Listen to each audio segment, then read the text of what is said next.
இந்த உழவர் திருநாள், பொங்கல் திருநாள் தனுஷின் திருநாளாகத்தான் இருக்கும் என்று தான் நினைக்க வேண்டும். கேப்டன் மில்லர் படத்தில் அசத்தி இருக்கின்றார், மிரட்டி இருக்கின்றார் தனுஷ் என்றுதான் எல்லோரும் சொல்ல ஆரம்பித்திருக்கிறார்கள். அப்படியா, பார்ப்போம் என்று சென்று தியேட்டரில் நாம் பார்த்தபோது ஒரு அதிரடியான கமர்ஷியலான சுதந்திர போராட்ட காலத்து கதையை கமர்ஷியலாக அதிரடியாக மிக அழகாக சொல்லி இருக்கின்றார் இயக்குனர் அருண் மாதேஸ்வரன்.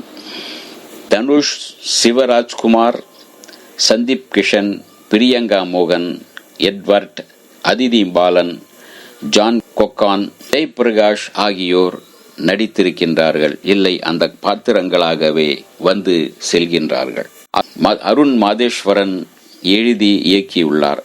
இசை ஜிவி, ஒளிப்பதிவு சித்தார்த்தா நுனி. சுதந்திரத்திற்கு முந்தைய பிரிட்டிஷ் காலனி ஆத்திக இந்தியாவில், அதுவும் தமிழ்நாட்டில் பழங்குடியின இனத்தைச் சேர்ந்த அந்த மக்கள் படுகின்ற துயரங்களும் அதற்கு ஒரு விடிவு எப்படி ஏற்படுத்த வேண்டும் என்று கதைநாயகன் நினைப்பதும் தான் இந்த கதையின் ஒன்லைன். பிரிட்டிஷ் காலனி ஆத்திக காலகட்டத்தில் மன்னர்கள், ஜமீன்தார்கள், பண்ணையார்கள் அவர்கள் வைத்ததுதான் சட்டம் என்று அளவிற்கு அவர்களுடைய ஆளுமையை, அவர்களை கொண்டு மக்களை பிழிகின்ற வேலையை பிரிட்டிஷ் அரசாங்கம் செய்து வந்தது.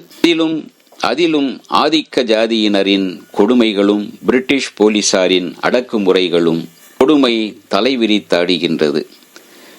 தன்னுடைய மக்களுக்காக, தன்னுடைய இனத்தின் அவலத்தை போக்குவதற்காக சாமானிய இளைஞனான ஈசன் நிமிர்ந்து நிற்கின்றான், பதிலடி கொடுக்க முனைகின்றான்.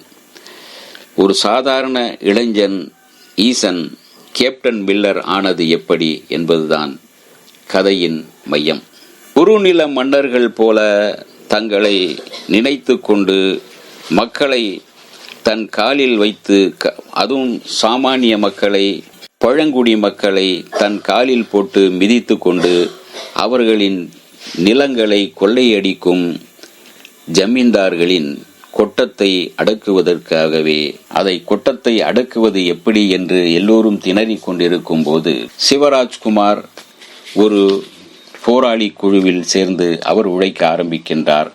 அவர்களுக்கு குரல் கொடுக்க தொடங்குகின்றார். இந்த தருணத்தில் இங்கு இருந்தால் நாம் தீண்டப்படாதவர்களாகவே இந்த மக்கள் மத்தியில் இருப்போம், கோயிலுக்குள் செல்ல முடியாது, தாங்கள் உருவாக்கிய கோயிலுக்குள்ளே தங்களால் செல்ல முடியாது, தெய்வத்தை தரிசிக்க முடியாது, செருப்பு போட்டு சுற்ற முடியாது, அரண்மனைக்குள் போக முடியாது, பண்ணையார்களின் நிலச்சுவாந்தார்களின் தெருவில் நடக்க முடியாது. எனவே இந்த அடிமைத்தனத்தில் இருந்து தன்னை விடுவித்துக் கொள்ள நினைக்கும் ஈசன் இராணுவத்தில் சேர முயற்சிக்கின்றான். இராணுவத்திற்கு சென்றால் தன் காலுக்கு அழகான ஷூ, சாக்ஸ், நல்ல உடை, அதிகாரம் கிடைக்கும், தான் நினைத்ததை சாதிக்கலாம் என்று நினைக்கின்றான். எனவே அவன் இராணுவத்தில் சேர்கின்றான். இராணுவத்தில் சேர வேண்டாம் என்று சிவராஜ்குமார் அண்ணன் முறையில் இருப்பவர் சொல்லியும் கூட அவர் கேட்காமல், அங்கு சென்றாலாவது நமக்கு சரியான மதிப்பு கிடைக்கும், சுயமரியாதை கிடைக்கும், அந்தஸ்து கிடைக்கும் என்று சொல்லி இராணுவத்தில் சென்று சேர்கின்றார். இராணுவத்தில் சென்று சேர்ந்த பிறகுதான் அங்கிருக்கின்ற அரசியலும், அதாவது தன் மக்களையே தன்னுடைய கையாலேயே அழிக்க வேண்டிய சூழ்நிலை உருவாகின்றது. இதை பார்த்து பரிதவிக்கின்றார், படபிடிக்கின்றார், துடிக்கின்றார் தனுஷ் மற்றும் சந்தீப் கிஷன் அவருடைய நண்பர். அமைதியாக போராடும் சுதந்திர போராட்ட வீரர்களை சுட்டு தள்ளுகின்றார், சுட்டு தள்ள சொல்கின்றார் வெள்ளை அதிகாரி. இவர்களும் தவிர்க்க முடியாமல் சுட வேண்டிய சூழ்நிலை ஏற்படுகின்றது. இதனால் பல பேர் கொல்லப்படுகிறார்கள். இதை கண்டு ஆத்திரமடையும் தனுஷ் அந்த அதிகாரியையே அடித்து தீக்குள் தள்ளிவிட்டு இராணுவத்தில் இருந்து வெளியேறி விடுகின்றார். அந்த வெள்ளை அரசாங்கத்தையும் கொள்ளையடிக்கும் ஜமீன்தார்களையும் எப்படி இவர் சமாளித்தார்? மில்லர் என்கின்ற இராணுவத்தில் அவர் சேரும்போது மில்லர் என்று அவருக்கு பெயர் வைக்கப்படுகிறது. அவர் கேப்டன் மில்லராக எப்படி உருவெடுத்தார் என்பதே கேப்டன் மில்லரின் மீதி கதை. பிரியங்கா மோகன் தன்னுடைய நடிப்பில் ஒரு டாக்டராக, அதாவது மருத்துவச்சியாக வந்து போராளிகளுக்கு உதவுகின்றார். ஒரு ஜமீன்தார் குடும்பத்தில் இருந்தாலும் கூட ஒரு போராளியை விரும்பி வீட்டை விட்டு ஓடுகின்றார். அவரை ஒரு தலையாக விரும்புகின்றார் தனுஷ். ஆனால் அந்த காதல் கைகூடாமல் அப்படியே போய்விடுகிறது. அவர்களை காட்டில் அவர் போராளிகளுக்கு மருத்துவச்சியாக இருந்து உதவுவதைக் கண்டு சிலிர்த்து போகின்றார் தனுஷ்.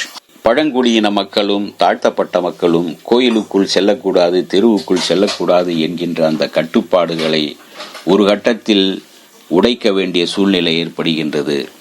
700 பேர் கொண்ட இராணுவம் அந்த ஊரையே, சின்ன ஊரையே சூழ்ந்து கொள்ளும் போது கோயிலுக்குள் சென்று பதுங்கிக் கொள்ள அனுமதி கேட்கின்றார் தனுஷ்.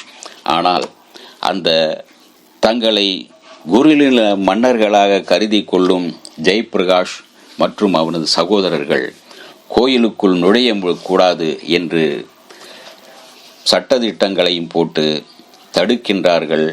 இராணுவத்தையும் கொண்டு வந்து தன்னுடைய பாதுகாவலர்களையும் நிறுத்தி வைத்து கோயிலுக்கு முன்னால் நிறுத்தி வைத்து மக்களை அடித்து துன்புறுத்துகின்றனர். அவர்கள் அந்த கோயிலுக்குள் நுழைந்தார்களா, கோயிலுக்குள் நுழைந்து பாதுகாக்கப்பட்டார்களா என்பதே மீதி கதை. நாம கட்டண கோயில், நம்ம கோயிலுக்குள்ள நாம நுழையக்கூடாதுன்னு சொல்றதுக்கு நீ யாருடா என்கின்ற அனல் தெரிக்கும் டயலாக் எல்லாம் உண்டு. அதே போல வெள்ளைக்காரனை விரட்டி அடிக்கும் அந்த காட்சிகளும் நம்மையும் அறியாமல் மெய்சிலிர்க்க வைக்கின்றன. நம்மையே மறுபடியும் ஒரு விடுதலை போராட்டத்துக்குள் நுழைய வைப்பது போலவே ஒரு உணர்வை ஏற்படுத்துகின்றார்